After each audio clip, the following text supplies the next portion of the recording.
Madame, Monsieur, bonjour. Aujourd'hui, nous accueillons avec nous sur le plateau d'Almoatine Nadia Gert. Donc Nadia Gert, vous êtes philosophe, professeure de morale, militante républicaine, laïque, antiraciste, féministe, et vous donnez régulièrement des conférences en Belgique et d'ailleurs. Est-ce que c'est juste ? Tout ça est exact. D'abord, bienvenue sur le plateau d'Almoatine. Merci. Et merci d'être sur notre plateau. Avec plaisir. Afin que nous puissions en tout cas éclairer, expliquer à nos téléspectateurs et à nos auditeurs c'est quoi la laïcité exactement. Donc, malgré la riche historiographie liée à la laïcité, les nombreuses enquêtes examinant son émergence herméneutique vis-à-vis de ce concept sont divers, mais aussi oppositionnels. Ne pensez-vous pas que cela crée un conflit idéologique au sein d'une société culturellement riche et diversifiée, puisqu'on n'arrive pas à avoir une idée bien claire de ce que est la laïcité? Mais avant de commencer, en tout cas, à répondre à cette question, ce que j'aimerais bien, en fait, c'est de savoir qu'est-ce que la laïcité, d'après vous, pour Nadia Gert? Donc pour Nadia Gert, pour moi, donc la laïcité, c'est tout simplement la séparation entre le politique et le religieux. Alors, à partir de là, on croit avoir tout expliqué, on croit que c'est simple, et puis en fait, c'est là que ça devient tout de suite très compliqué, parce qu'en fait, la question, c'est comment fait-on pour séparer efficacement le politique du religieux? Et c'est là qu'effectivement, comme vous le disiez en introduction, il y a toute une série de mouvances, de tendances qui se prétendent laïques et qui, au fond, traduisent cet idéal ou cette exigence de séparation du politique et du religieux de manière extrêmement différente. On a tout à la droite du spectre politique une Marine Le Pen, par exemple, qui brandit la laïcité à tout bout de champ, qui va même parfois jusqu'à dire qu'elle est quasiment la seule laïque en France, et qui, au nom de la laïcité, va vraiment... j'ai envie de dire, persécuter le religieux, surtout quand il est musulman, évidemment. Quand ce sont les chrétiens, il y a toujours moyen de s'arranger, mais quand c'est les musulmans, là, on ne laisse rien passer. Et vous avez, à la gauche du spectre politique, et plus on est à gauche, j'ai envie de dire, plus cette tendance se marque, une traduction de la laïcité qui devient finalement une simple neutralité, c'est-à-dire où l'État ne doit pas prendre position, mais ne pas prendre position, ça veut dire qu'au fond, il ne doit certainement rien interdire. Or, le problème, et c'est là que la laïcité, à mon sens, est parfois impopulaire, c'est qu'on ne peut pas séparer le politique du religieux sans interdire certaines choses. Si on n'interdit pas aux religieux de s'immiscer, donc de rentrer dans la sphère du politique, il le fait. Parce que tous les courants religieux ont... j'ai envie de dire, des tendances à être politiques, à vouloir s'immiscer dans la gestion de la société. Et donc, si l'État ne leur dit pas non, halte là, ça n'est plus votre domaine, c'est le nôtre, le religieux va aller de plus en plus loin et grignoter le politique. Le terme laïcité et laïque ont été introduits en Angleterre par les libres penseurs au milieu du 19e siècle, afin d'éviter la charge d'être athée, infidèle, des termes qui avaient des connotations d'immoralité dans une société majoritairement chrétienne. Est-ce le cas encore aujourd'hui au XXIe siècle ? Alors, d'abord, je ne sais pas d'où vous tenez vos renseignements sur l'introduction du terme laïcité en Angleterre, mais c'est amusant de vous entendre dire ça, parce qu'en général, moi, c'est souvent le contraire qu'on me dit. C'est-à-dire qu'on me dit, la laïcité, c'est quelque chose de typiquement français. D'ailleurs, en Angleterre, ils n'ont même pas de mot pour désigner la laïcité. C'est bien la preuve que c'est un concept très franco-français. Cela étant, on va pas pinailler sur l'origine du terme. Quoique quand même, j'aimerais peut-être bien rappeler d'où il vient, parce que c'est important pour la suite. Le mot laïcité, en fait, est construit sur le terme grec laos. Laos, oui. Et laos, ça veut dire le peuple. Et donc, en fait, dans son idéal, la laïcité consiste à dire qu'aux yeux de l'État, il n'y a que le peuple qui compte. Sous-entendu, vous pouvez bien être évêque, clerc, imam, rabbin, pape, ça vaut pour la religion, mais pour nous, État, vous n'êtes jamais que des citoyens égaux. Donc, il y a dans la laïcité une exigence d'égalité, de dire, voilà, nous ne reconnaissons que des citoyens, et d'ailleurs, c'est ce qu'on va trouver dans dans je ne reviens plus sur le nom, pardon, sur la Constitution, voilà, dans la Constitution française, c'est l'idée de dire que la République française est une et indivisible. Parler de la loi de 1905 ? Non, dans la Constitution, donc il est précisé que donc la République ne reconnaît aucun culte, donc sous-entendu, elle ne reconnaît que des citoyens. Donc c'est cette exigence-là vraiment d'égalité qui est mise en avant avec la laïcité. Alors maintenant, pour revenir à cette confusion entre laïcité et athéisme, elle est malheureusement encore très fréquente aujourd'hui. C'est vrai que très souvent, quand on dit qu'on est laïque, l'interlocuteur traduit « Ah, vous ne croyez pas en Dieu ». Tout à fait. Alors qu'en fait, ce sont deux choses différentes.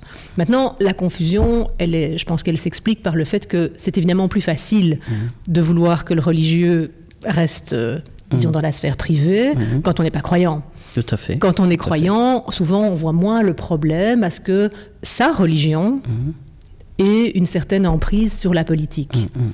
Par contre, la religion des autres, ça c'est évidemment autre chose. Justement, j'ai une question après sur en tout cas la compréhension en tout cas du mot laïque par rapport en fait à la communauté musulmane qui considère parfois que être laïque ça veut dire être athée automatiquement. Mais donc on va y arriver parce que j'ai ce genre de questions en fait à vous poser pour essayer de clarifier beaucoup plus en tout cas le terme laïque par rapport à son utilisation, sa définition ici en Belgique. Voilà, mais je vous laisse terminer en tout cas sur ce que vous êtes en train de dire. Ben, je ne sais plus maintenant, vous m'avez coupé dans mon élan. Ben, justement. Oui, je disais, je pense que l'exigence de laïcité, elle est d'autant plus vivace aujourd'hui qu'on vit dans des sociétés qui sont de plus en plus multiculturelles et multicultuelles. C'est-à-dire qu'on n'est plus... Bon, la Belgique est un pays qui est plutôt de tradition chrétienne, mais on n'est plus en 1900, c'est-à-dire qu'on ne se trouve plus devant une société où l'immense majorité des gens va à l'église le dimanche matin, et où à côté de ça, il y a quelques athées, quelques protestants, quelques juifs qui rasent les murs parce qu'ils sont un peu gênés quand même d'exister, parce que la pression sociale est là et la réalité sociale est là, tout le monde est catholique. On n'est plus là-dedans aujourd'hui. Et donc, dès lors qu'on n'est plus là-dedans, c'est d'autant plus important que la religion renonce à vouloir gérer la vie politique, puisque sinon ce serait forcément une religion qui dicterait ses règles, mais ce serait tout à fait problématique, non seulement pour les athées, mais aussi pour les gens des autres religions. Quand on voit, par exemple, au Maroc, je me souviens que j'avais été fort frappée par cet exemple il y a 2-3 ans, des ouvriers qui, en plein ramadan, se font arrêter sur un chantier parce qu'ils ont rompu le jeûne du ramadan, alors qu'ils sont chrétiens. Donc, en fait, ils ne sont même pas soumis à la loi religieuse du ramadan, puisque ce n'est pas leur religion. Et malgré tout, ils sont arrêtés. Ils étaient condamnés par rapport à ça. Donc c'est quand même, voilà ce que c'est un État théocratique, alors le mot est peut-être un peu fort, mais donc un État qui accepte d'introduire des règles religieuses dans sa loi, c'est un État qui ne reconnaît pas la liberté de culte, c'est-à-dire qui ne reconnaît pas, ou la liberté de conscience plus largement, donc le droit de croire en un autre Dieu, ou de ne pas croire en Dieu du tout. Nadia Geerts, la Belgique est devenue une terre de neutralité dans laquelle l'État et l'Église sont mutuellement indépendants, mais sans que l'État poursuive un idéal de laïcité qui positionne la religion dans la sphère privée. Qu'en pensez-vous de ça ? Mais je pense que c'est très belge. Très belge. Oui. Je crois que la Belgique est un État... Bon, j'aime pas faire des généralités sur les pays parce que c'est bon. Et voilà. Mais en même temps, il y a quand même, je crois, des grandes tendances dans les pays, dans les mentalités. Et en Belgique, on n'aime pas le conflit, on est une terre de compromis, on cherche souvent le juste milieu, la voie médiane qui ne fâchera personne, etc. Et donc, on n'est pas vraiment un État laïque, on est un État neutre, ça oui, ça c'est vrai. L'État belge est neutre, donc il ne se positionne pas par rapport aux religions, il n'y a pas une religion qui est la religion d'État, ça ne figure dans aucun texte. C'est peut-être un modèle belge qui fonctionne ? Mais justement non, moi je ne pense pas qu'il fonctionne, parce qu'il autorise justement toutes les interprétations, encore plus que le mot laïcité, dont on a vu que c'est déjà un mot parfois très mal interprété, mais la neutralité c'est encore pire de ce point de vue-là. C'est-à-dire que vous pouvez, par exemple, voilà un exemple bien d'actualité, en Belgique encore aujourd'hui, les écoles officielles organisent des cours de morale et de religion. Et c'est conforme à la neutralité, puisque l'État, en fait, du coup, ne privilégie pas une religion. Il dit, voilà, si vous avez une religion ou si vous n'en avez pas, et que vous êtes suffisamment nombreux à partager la même conviction, eh bien, on va vous organiser un cours pour vous au sein de l'école. Donc on est neutre puisqu'on ne se positionne pas. Mais c'est une neutralité qui fait coexister les différentes familles convictionnelles, au lieu de dire, ce qui à mon avis serait laïque, ça ne regarde pas l'école et l'école n'a pas à enseigner des croyances. L'école doit former des citoyens, donc vous irez au catéchisme le dimanche, ou vous irez à l'école coranique le samedi matin, ou vous voulez vous former religieusement si vous trouvez ça important, mais à l'école, on va se préoccuper d'autre chose. Et donc on va vous mettre à égalité en tant que citoyen ou en tant qu'élève, en vous demandant justement de faire cette démarche de dire, ok, la religion, c'est peut-être pas ce qui doit primer à l'école. On n'est pas là pour ça. Donc voilà, neutralité, laïcité, à mon avis, c'est pas la même chose. Oui. La différence pour vous entre laïcité multiculturelle, donc ici je fais référence au modèle anglo-saxon, et la laïcité interculturaliste ou interculturelle, je fais référence à la France, au modèle français. Et alors on vient de parler du modèle belge, disons, c'est un modèle, si on peut l'appeler comme ça. Donc, quel modèle vous convient mieux dans vos combats sur la laïcité et pourquoi ? Ça me paraît assez évident. Pour moi, le modèle français a ma préférence de toute évidence. Alors, je précise quand même que je parle du modèle français, parce que évidemment, chaque fois que je débat avec quelqu'un qui n'est pas de mon avis, il me dit, oui, mais enfin, la France, il y a quand même ça et ça qui ne va pas. Je n'ai pas dit que la France était un État parfait, idéal, modèle. Je veux dire que les principes qui fondent la République française, pour moi, sont excellents. Après, il faut les traduire dans la réalité, dans la pratique, et ça, c'est pas toujours tip-top. Donc, chez les anglo-saxons... Alors, les anglo-saxons, ils ont une conception beaucoup plus large de la liberté. Oui. Ça se voit à plein de niveaux. C'est pour cette raison-là, d'ailleurs, qu'aux États-Unis, les armes sont en vente libre. Parce que la liberté, c'est sacré. On ne touche pas à la liberté. Donc, on peut tout faire. Enfin, beaucoup plus que chez nous.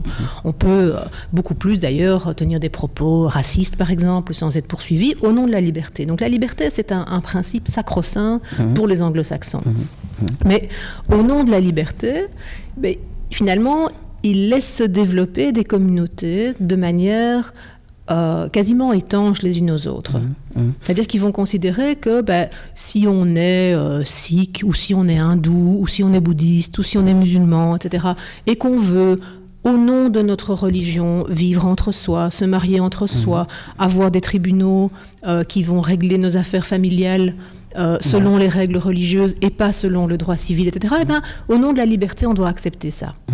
Alors, ça peut paraître évidemment très séduisant, on se dit, oui, c'est merveilleux, tout le monde est libre, beaucoup plus que chez nous, ou encore plus, beaucoup plus qu'en France.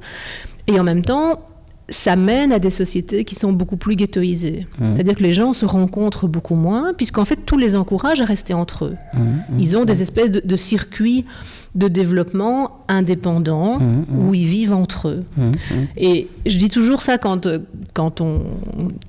Parce que il arrive évidemment que je sois accusée d'être intolérante, radicale, raciste, islamophobe, enfin tous ces grands mots.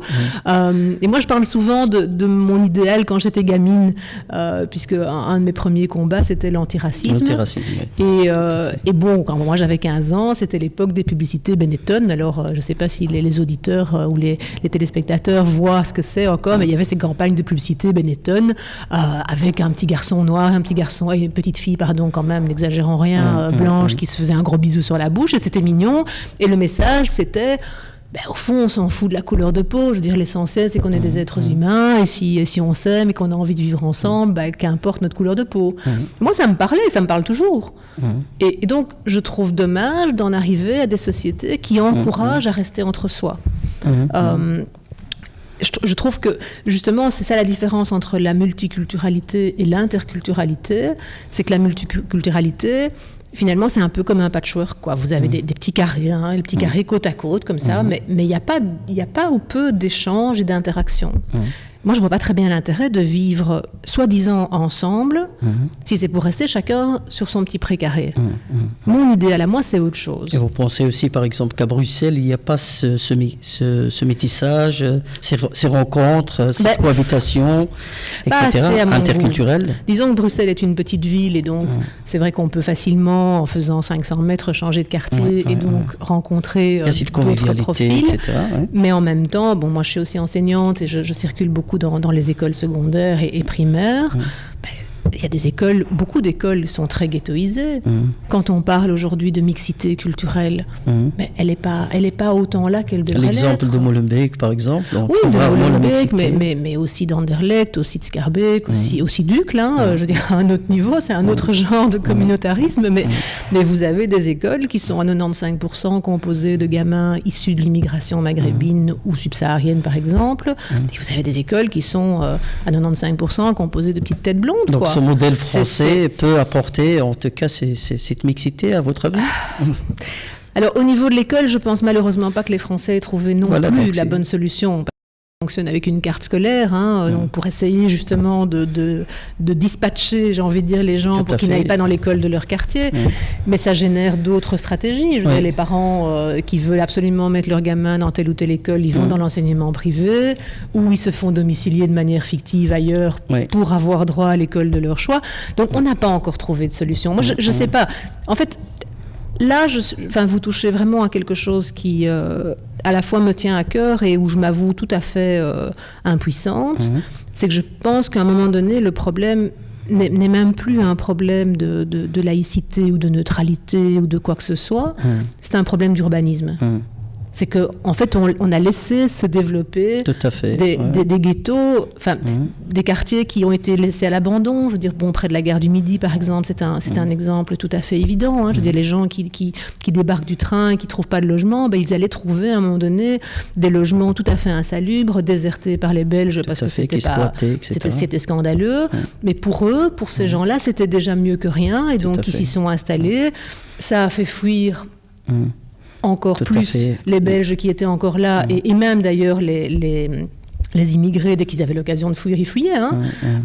Et donc finalement, ces quartiers qui sont des véritables chancres urbains attirent chaque fois la nouvelle génération d'immigrés. Et dès que ces immigrés ont réussi à se construire un petit peu de dignité sociale, ils s'en vont. Tout à fait, des ménages. Et donc, on reste dans quelque chose de très ghettoisé. Et qui existe toujours. Oui, encore aujourd'hui, oui, bien sûr, oui. Nadia Gertz, vous avez aussi beaucoup écrit sur le voile. Et vous avez tout simplement demandé l'interdiction du voile à l'école. Quels sont vos arguments? Je rappelle ici que vous avez écrit un livre sur le voile, donc le fichu voile. Oui. Voilà. Donc, spécifiquement sur le voile à l'école, alors. Oui. Alors, à l'école, tout à fait. C'est une très très longue question, donc il faudra me laisser un peu de temps pour... Enfin, la question n'est pas longue, mais ma réponse va être longue. Vous avez le temps nécessaire. Merci. Parce qu'il y a deux choses. Il y a les signes religieux d'une part, et puis il y a le voile. Et je crois qu'il faut dissocier un peu les deux. Les deux. Et puis il y a l'école. Donc, d'abord, de manière générale, je pense que c'est important, comme je le disais tout à l'heure, que l'école contribue à former des petits citoyens, des futurs citoyens, et pas des futurs croyants. Et donc, je pense que c'est important que quand un enfant rentre à l'école, que l'école lui dise « Ici, tu es un élève, rien qu'un élève ». On n'a pas envie de savoir nécessairement tout le temps, de voir tout le temps, à tout bout de champ, en quel Dieu tu crois. Ça ne nous intéresse pas parce que c'est pas pour ça qu'on est là. On est là pour autre chose. Je crois qu'il y a quelque chose de profondément éducatif là-dedans. Donc ça, c'est la première chose. La deuxième chose, c'est que il faut bien reconnaître que la religion, quelle qu'elle soit d'ailleurs, et l'athéisme aussi, chez les enfants, c'est pas un choix. Tout enfant commence par croire en ce que les parents lui ont dit. Si les parents lui disent que Dieu n'existe pas, il ne croit pas en Dieu. Si les parents lui disent que Dieu c'est Allah et qu'il est un et parfait, etc., il va y croire, etc., etc., etc. Donc, les enfants ne sont pas vraiment libres à 6 ans ou même à 12 ans. Ils n'ont pas construit eux-mêmes leurs convictions religieuses.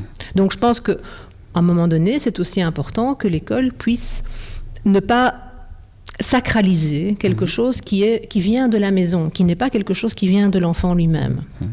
Alors, s'agissant du voile en particulier, il y a encore un autre problème qui est pour moi un problème lié à l'égalité des sexes. C'est-à-dire que le voile, d'après tout ce que j'ai lu sur le sujet, je crois que j'avais quand même lu pas mal, c'est une manière d'exprimer qu'en tant que femme musulmane, on doit, pour montrer qu'on est respectable, qu'on n'est pas une femme facile, disponible, etc., on doit se couvrir la tête face aux hommes quand on est dans l'espace public.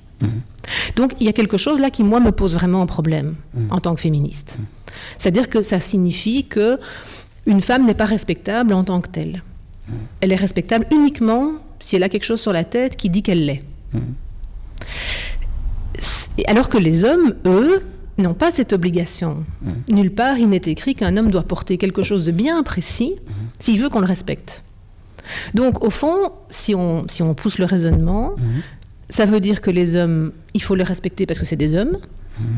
Ça suffit. L'argument est suffisant. Mais les femmes, il ne faut les respecter que si elles ont montré qu'elles étaient respectables. Et à votre avis, il n'y a pas vraiment cet aspect spirituel, en fait, qui, quelque part, impose ce port du voile, en fait, à la femme musulmane? Alors là, déjà, excusez-moi, je souris parce que je ne comprends pas comment on peut lier spiritualité et un bout de tissu.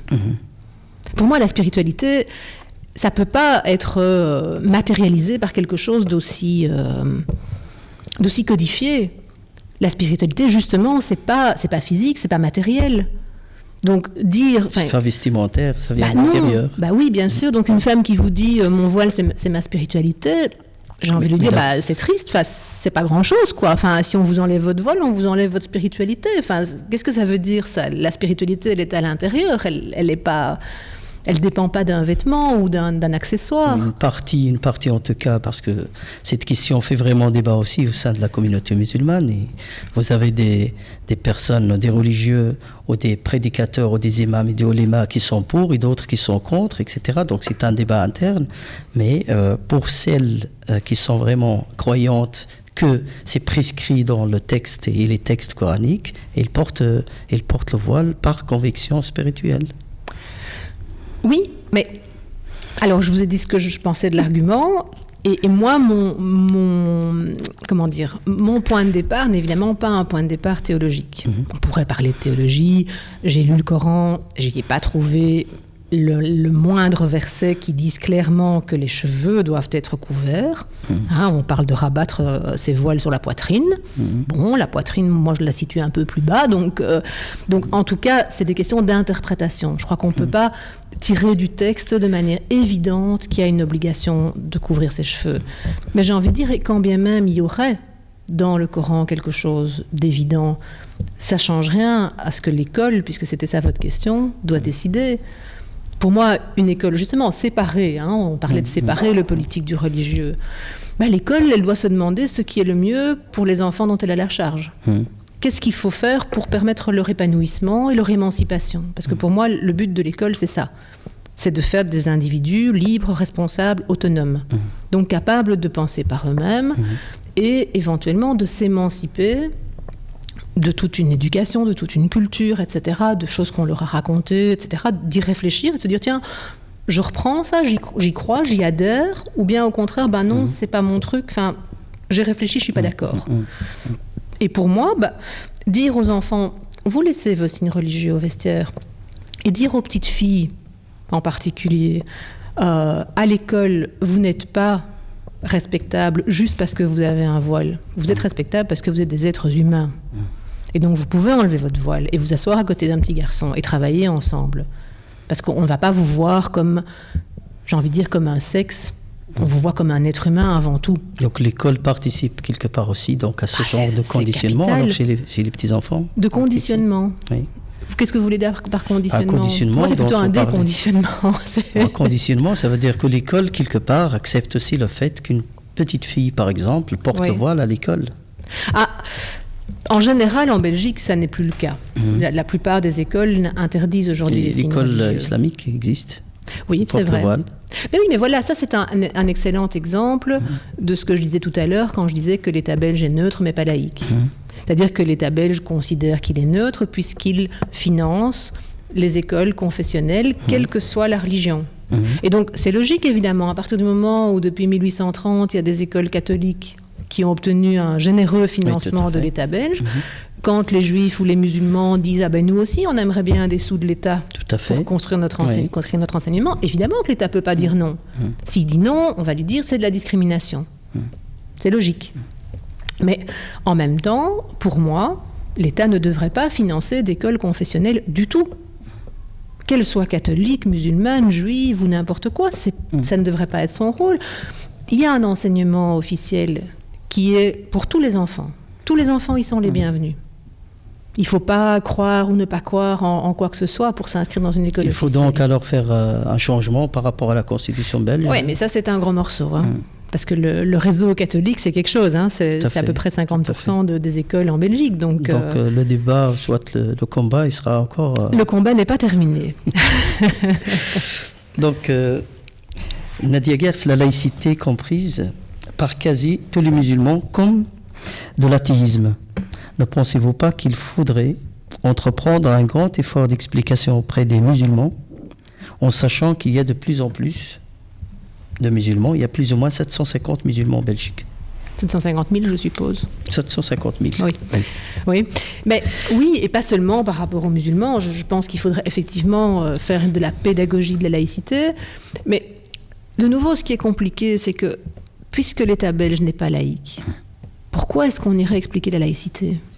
Donc c'est à l'État de promouvoir la laïcité. C'est-à-dire qu'on peut évidemment parler de la laïcité, on peut l'expliquer comme un concept intéressant à l'école, pour moi oui, bien sûr, mais en même temps on pourra toujours nous répondre oui d'accord c'est intéressant mais ça ne nous concerne pas.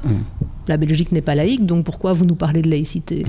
Donc pour moi il faudrait inscrire la laïcité dans la Constitution, il faudrait clairement dire une fois pour toutes que la Belgique est un État laïque, en tirer les conséquences qui s'imposent, c'est-à-dire, je l'ai déjà dit, arrêter d'enseigner les religions à l'école, arrêter de financer les cultes aussi, gros sujet, et effectivement enseigner la laïcité. Oui, faire de la pédagogie, expliquer ce que c'est, expliquer que c'est pas... Parce que vous dites que c'est souvent confondu avec l'athéisme, mais je crois que c'est aussi souvent...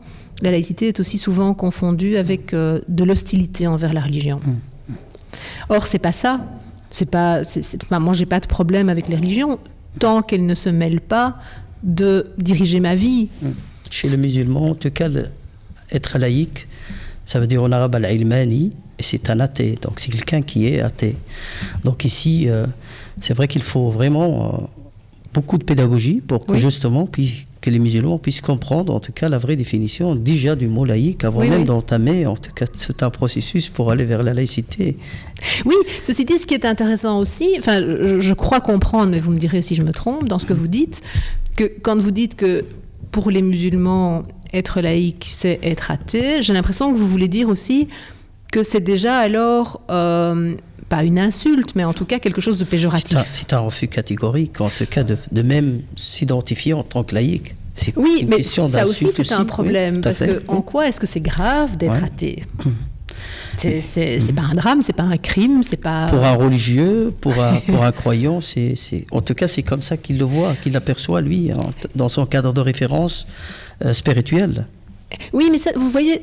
Ça, c'est aussi quelque chose, là on papote, c'est intéressant, c'est gai, mais je reviens aussi du coup à la question que vous posiez sur le voile. Moi, j'ai tendance à me dire que si Dieu existe, faisons cette hypothèse, d'abord c'est lui qui jugera si c'est grave de ne pas y croire ou pas. Enfin, en quoi est-ce que ça concerne les croyants, en fait ? Je veux dire, soit Dieu trouve ça très très important qu'on croit en lui, et si on n'y croit pas, on ira en enfer. Soit Dieu trouve que l'essentiel, c'est de vivre bien, de pas faire le mal, mais que si on ne croit pas en lui, c'est pas grave, et on sera sauvé. Mais en quoi est-ce que ça regarde les croyants ? Enfin, pour moi, c'est prescrit dans les textes, etc., qu'il faut vraiment croire et qu'il faut vraiment respecter sa religion. Oui, mais donc, alors je termine avec je voulais faire le parallèle avec le voile aussi, parce que c'est vrai que j'ai beaucoup de mal à imaginer un Dieu qui se préoccupe de savoir comment une femme s'habille. Pour moi, vous parlez de spiritualité, la spiritualité c'est tellement au-dessus de ça comment est-ce que Dieu pourrait, s'il est si grand, si parfait, si merveilleux, s'énerver pour des choses pareilles, quoi. Enfin, je sais pas. Enfin, moi, Qu'en pensez-vous, en tout cas, de l'introduction des cours d'histoire en secondaire, de capsules liées à l'histoire des immigrations? Oui, je suis un peu décontenancée parce que le début de votre question, je pensais que vous alliez me parler de l'introduction de cours de philosophie, d'histoire de la citoyenneté. On va y arriver aussi. Ah oui, d'accord. Okay. L'histoire de l'immigration, oui, moi je trouve ça important. Enfin, comme toute histoire, j'ai envie de dire de manière générale, je trouve que je suis plus très au courant de la manière dont les cours d'histoire s'organisent aujourd'hui, mais en tout cas, moi, dans mon parcours scolaire, je crois me souvenir qu'on est arrivé à grand-peine à la Seconde Guerre mondiale, et puis fini. Et c'est quand même triste que des cours d'histoire s'arrêtent à 1945, alors qu'on est bientôt en 2017. Donc, il faut faire de l'histoire contemporaine, il faut faire de l'histoire qui parle à nos adolescents, à nos jeunes, leur expliquer effectivement, oui, d'où ils viennent, d'où viennent ces grands courants migratoires. C'est notre histoire, bien sûr, oui. Okay. Il faut le faire, évidemment. Okay. Quelle est la distinction à faire entre la laïcité et la neutralité ? Alors, je vais essayer d'être claire. Tout à fait. La neutralité, pour moi, c'est ne privilégier et ne discriminer aucun courant convictionnel. Donc, un État est neutre s'il ne témoigne pas de sa préférence pour la religion X, Y ou Z, ni pour l'athéisme. Okay. Maintenant, la question, c'est comment est-ce qu'on va traduire ça dans les faits ? C'est-à-dire, comment est-ce que l'État fait pour être neutre ? Eh bien, en Belgique, je l'ai dit, on a choisi d'être neutre en reconnaissant tous les courants qui sont suffisamment représentés. Et d'autres pas.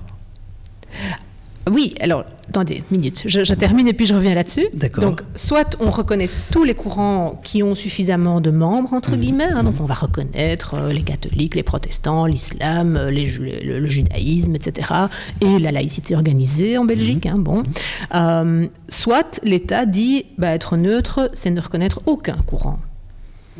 C'est ne pas accepter d'entrer dans cette logique de reconnaissance par pilier, en quelque sorte. Et ça, c'est la laïcité. Donc, maintenant, je viens à votre remarque. Effectivement, une des raisons pour lesquelles je suis farouchement laïque et pas du tout convaincue par le multiculturalisme, c'est que reconnaître tous les courants, c'est impossible. Vous aurez toujours des religions minoritaires qui vont dire « Oui, mais moi je crois à tel... Moi, je suis jainiste, par exemple. » ou Jain, je crois qu'on dit plutôt, et l'État va dire, oui, mais enfin, vous êtes combien ? Vous êtes 2 pelés, 3 tondus. On n'a pas prévu de financement pour un courant aussi petit. Vous n'êtes pas assez nombreux, vous n'êtes pas présent depuis assez longtemps sur le territoire belge, parce que sinon, vous imaginez, vous avez un touriste japonais, enfin, je caricature un peu, évidemment, mais qui vient en vacances en Belgique, qui dit « Ah, tiens, moi, j'aimerais bien la reconnaissance de mon culte pendant les 2 ou 3 mois que je suis sur place. » Non, évidemment, il faut qu'il y ait une présence assez longue sur le territoire belge et suffisamment de fidèles. Mais donc, du coup, oui, effectivement, vous avez des courants qui sont trop minoritaires et qui ne sont pas représentés. C'est pas très juste non plus, je trouve. Je pense aussi dans le culte musulman. Donc il y a une minorité de mosquées qui sont financées par rapport en fait à une majorité absolue de mosquées qui ne sont pas financées. Donc ici on ne peut pas parler de financement de culte. Il y a plus de ce qu'on appelle l'autofinancement chez des mosquées, et d'ailleurs qui gèrent leur argent, qui gèrent leur fonctionnement interne sans aucun contrôle de l'État. Oui, alors là il faudrait voir si ces mosquées ne sont pas financées parce que l'État leur a refusé un financement ou si c'est parce qu'elles n'ont pas fait les démarches pour être financées. Je pense que c'est plutôt ça, qu'elles n'ont pas fait les démarches. Mais ce qui en soi est inquiétant aussi, parce que ça veut peut-être dire qu'elles n'ont pas envie de devoir obéir à un cahier des charges, en quelque sorte. Elles se disent, voilà, pas d'argent de l'État, donc du coup, on fait ce qu'on veut. On est libre de gérer. Voilà, oui. Concernant les accommodements dits raisonnables, jusqu'où pensez-vous qu'il faille aller? Le moins loin possible. vous qui êtes en tout cas qui êtes pour un modèle de société où tous les citoyens jouissent du même droit et devoir. Donc, qu'en pensez-vous par rapport à ça? Je pense que la religion ne doit pas pouvoir être utilisée pour avoir des droits différents des autres. Ça, pour moi, c'est le principe. Qu'on soit croyant ou pas, on est un citoyen. Il y a des droits, des devoirs pour tous. Ce sont les mêmes pour tous. Après, on gère, j'ai envie de dire, la compatibilité avec ses convictions religieuses en son fort intérieur. C'est le problème de la personne, ça. C'est pas le problème de l'État. Par exemple, si vous êtes... je prends un exemple d'accommodement raisonnable, un des premiers qui avait été octroyé au Québec. Si vous êtes de confession israélite et que vous dites « moi, je ne veux pas travailler le samedi, parce que le samedi, c'est Shabbat, donc interdiction absolue de travailler je ne vois pas pourquoi il faudrait dire « ah ok, alors d'accord, si c'est religieux, ok, on va vous autoriser à ne pas travailler le samedi. Parce que ça veut dire quoi? Ça veut dire que si quelqu'un n'a pas de raison religieuse de ne pas vouloir travailler le samedi, lui, on va lui obliger. En fait, c'est ça, hein, donc on crée une différence des droits. Si vous avez un jeune papa ou une jeune maman qui est seule avec son bébé et qui dit « moi, le samedi, je veux rester à la maison pour m'occuper de mon enfant, j'ai personne pour le faire garder. On va lui dire « ah mais non, c'est pas un accommodement raisonnable parce que on n'est pas dans les cas prévus par la loi. La loi prévoit l'exception pour des raisons religieuses. Mais c'est très choquant, ça. Si vous n'avez pas de raison religieuse, vous êtes traité différemment. Est-ce que vous pensez qu'on peut repenser ou adapter ses droits et devoirs? Qu'est-ce que vous voulez dire par repenser, adapter? Par exemple, les calendriers scolaires, les fêtes religieuses, etc. Est-ce qu'on ne peut pas, par exemple... Alors ça, c'est de nouveau un bon exemple, une bonne illustration de ce que j'expliquais. C'est-à-dire que c'est vrai qu'à l'heure actuelle, le calendrier des congés légaux ou des congés scolaires en Belgique n'est absolument pas neutre et impartial. Il fait la part très très belle au catholicisme, puisque je crois qu'il y a 6 sur les 10 congés légaux qui sont clairement d'inspiration catholique. Il n'y en a aucun qui est d'inspiration musulmane, juive, protestante ou quoi que ce soit. Alors, partant de là, il y a 3 solutions. Soit on dit, c'est comme ça, c'est notre histoire. On ne va pas changer toute l'histoire sous prétexte que maintenant il y a d'autres religions. Donc, on assume notre héritage. Bon, ça peut se défendre jusqu'à un certain point, mais je comprends que ça suscite des réactions. Des protestations, soit on dit c'est vrai, c'est un problème. Et alors on a 2 solutions. Soit on se dit, on va donner à chaque communauté religieuse, par exemple, un jour qu'elle pourra choisir. Et donc les musulmans vont peut-être dire, nous on veut l'Aïd el-Kébir, les juifs vont peut-être dire, on veut Rosh Hashanah, les chrétiens orthodoxes vont dire, nous on veut la Pâque orthodoxe ou le Noël orthodoxe. Bon, alors évidemment, ça veut dire qu'on n'aura pas tous les congés religieux, sinon on va être en congé tout le temps. Donc il faudra que chaque communauté religieuse décide d'un jour. Et on aura le même nombre de jours de congé, mais ils seront mieux répartis, ce sera plus équitable. Soit, c'est évidemment plus mon hypothèse, ou celle qui a ma préférence, on dit on ne se préoccupe plus de donner congé pour des fêtes religieuses. De nouveau, l'État n'a pas à se mêler de permettre aux gens de fêter Dieu, en fait. C'est pas de fête religieuse. Ah non, si les gens veulent prendre congé, ils prennent congé. Et pour le calendrier scolaire, par exemple, ça c'est encore autre chose. Moi, je trouve que c'est quand même aberrant qu'on ait parfois 8 ou 9 ou 10 semaines de cours en plein hiver, sans le moindre congé. Et puis on arrive en avril-mai, on a les vacances de Pâques, le lundi de Pâques qui parfois prolonge encore un petit peu, et puis on a l'Ascension, et puis on a le 1er mai. Il fait beau, les journées sont longues, on est en pleine forme en général. On n'a pas besoin de tous ces congés, mais on en a tout le temps. Alors vous demandez à n'importe quel enseignant, il vous dira qu'une fois qu'on a passé le congé de détente de printemps, le congé de printemps, ce qu'on appelait avant les vacances de carnaval, l'année est finie. On a encore quelques semaines de cours, mais ça file à une allure pas possible. Et pédagogiquement, ça n'a aucun sens. ou du point de vue des rythmes des enfants, ça n'a aucun sens non plus. Ils n'ont pas besoin de se reposer à ce moment-là. Ils auraient besoin de se reposer en janvier, en février, quand il fait froid, que les jours sont courts, etc. Ben là, il n'y a pas de fête religieuse, pas de chance. Nadia Gertz, pensez-vous que les influences extérieures agissent chez nous en Belgique, en milieu musulman, pour empêcher l'instauration de la laïcité comme modèle en Belgique, par exemple? Oui, ça me paraît clair, ça. Ça me paraît tout à fait évident. Enfin, quelle est votre explication? Peut-être pas pour imposer, pour empêcher, l'instauration de la laïcité, mais en tout cas, je me souviens, il y a quelques années, il y a 2 ans, quelque chose comme ça, du président turc qui avait fait un discours à l'intention de nos concitoyens d'origine turque, qui consistait à leur dire, au fond, soyez belges, mais restez turcs. Restez turcs et donc restez musulmans. Et donc on sait bien aussi que les mosquées, en particulier les mosquées turques, sont financées et contrôlées par la Diyanet. Donc il y a vraiment une présence, bien sûr, des communautés d'origine, de certaines communautés d'origine en tout cas, dans ce qui se passe au niveau religieux en Belgique. Et c'est un problème. En même temps, comment l'empêcher, c'est compliqué. Parce qu'évidemment, ce sont des influences... j'ai envie de dire souterraines, elles ne sont pas toujours clairement rendues publiques. Ça fait aussi partie du principe de liberté. Et en même temps, je crois que c'est préjudiciable aussi à la construction d'une identité commune, justement. Quand vous avez un chef d'État qui rappelle à des gens qui ne sont plus ses concitoyens, qui doivent continuer à être attachés à leur pays d'origine, ça empêche la construction d'une identité culturelle. Or, finalement, ce qu'on veut, me semble-t-il, si on veut vivre ensemble, c'est qu'à un moment donné, on se sente quand même tous citoyens de Belgique et qu'on participe à l'élaboration d'une société commune.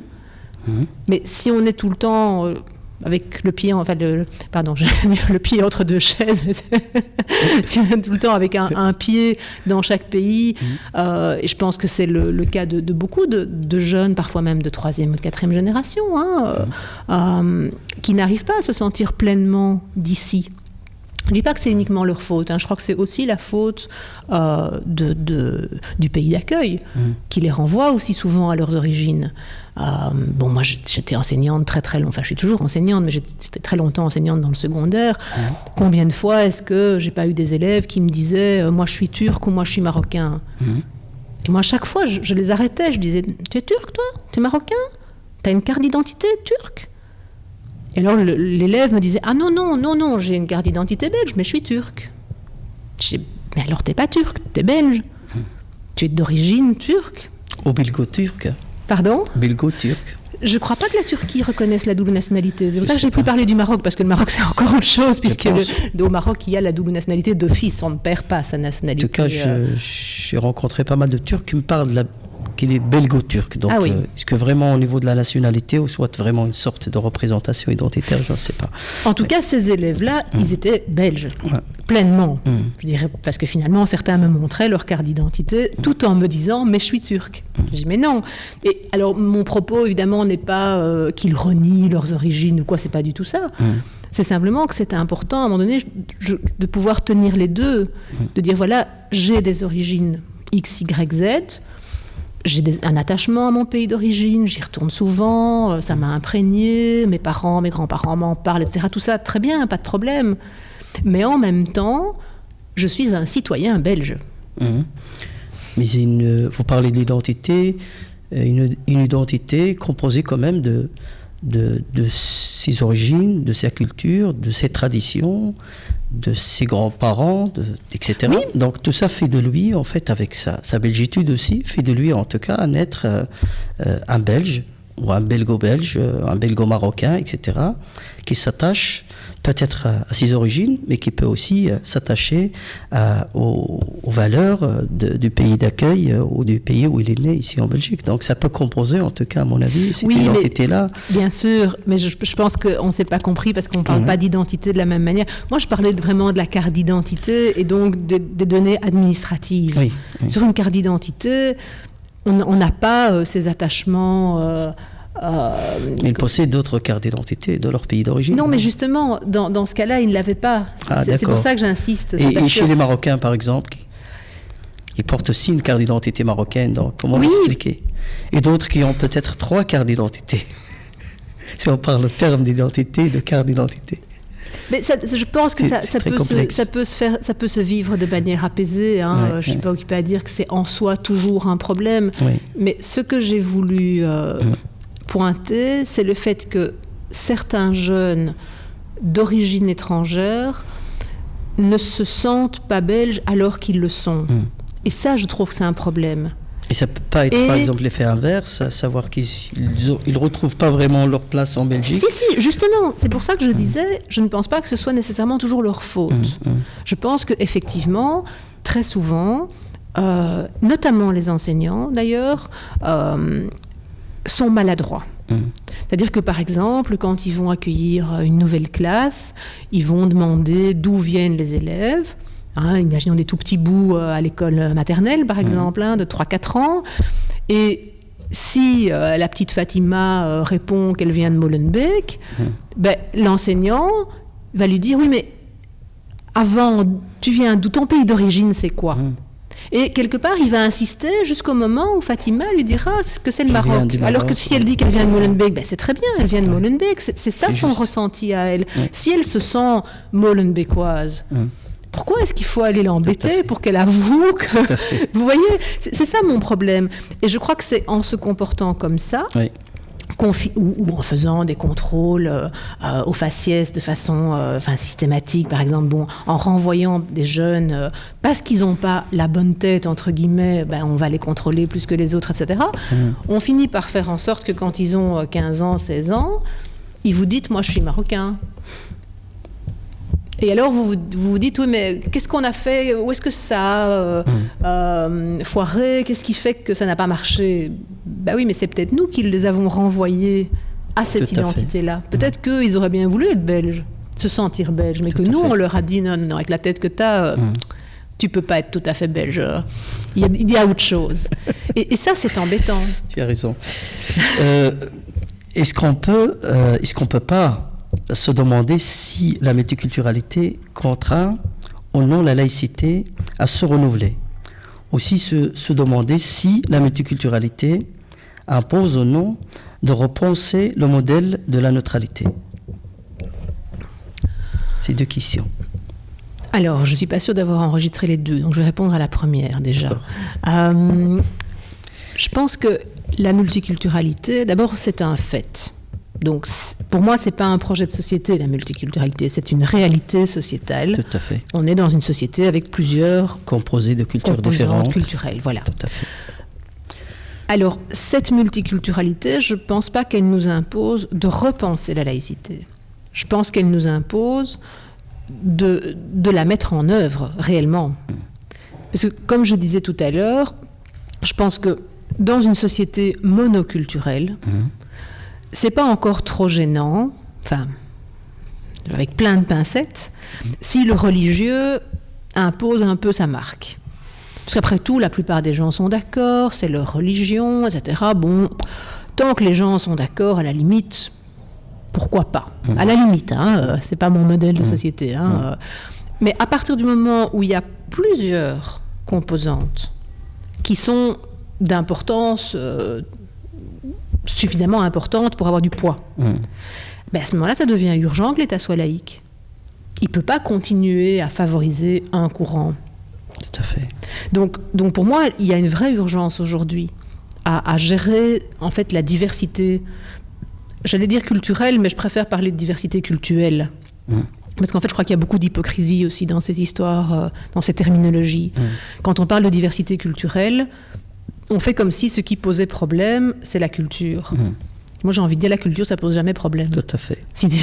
La culture, c'est noble, c'est ce qui nous relie. Je veux dire, on va pouvoir lire des livres, voir des productions cinématographiques, théâtrales, musicales, etc., qui viennent de partout. C'est beau, la culture. Ce qui pose problème, c'est le culte. C'est pas la culture.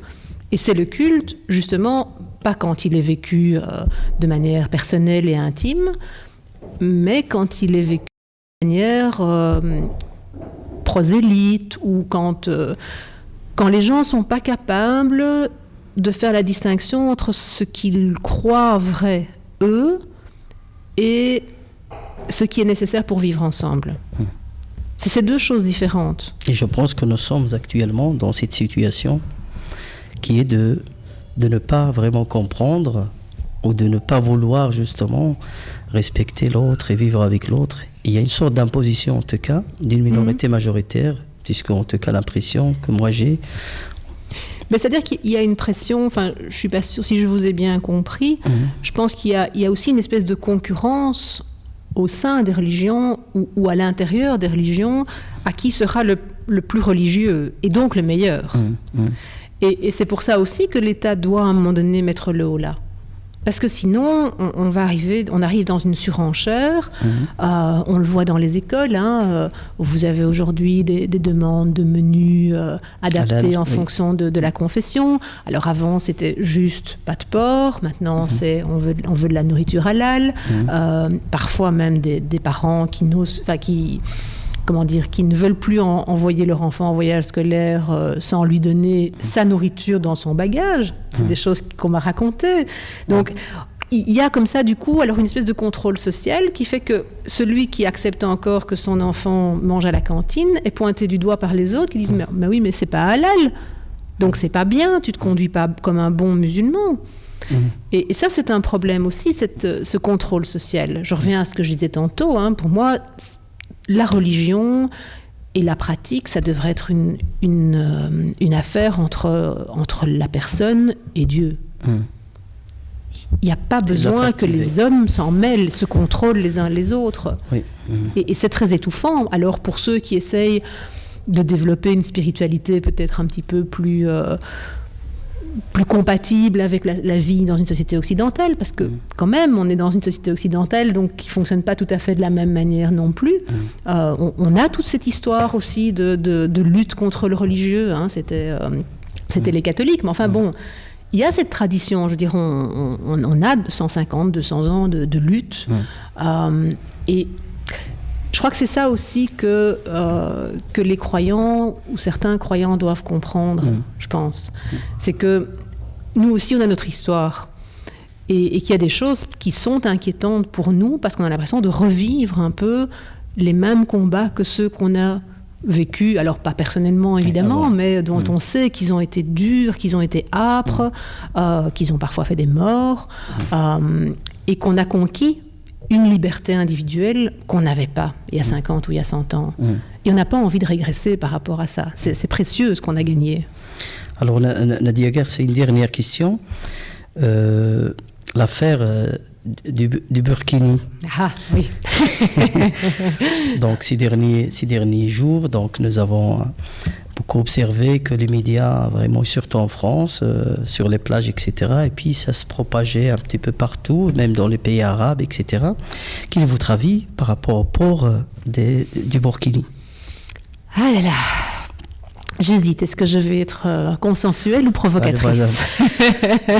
Comme d'habitude, comment tu connais donc? Oula, bon. Bon, alors, je vais essayer de dire tout ce que je pense de façon ramassée. Vas-y. D'abord, je crois que il n'y a pas de raison d'interdire le burkini.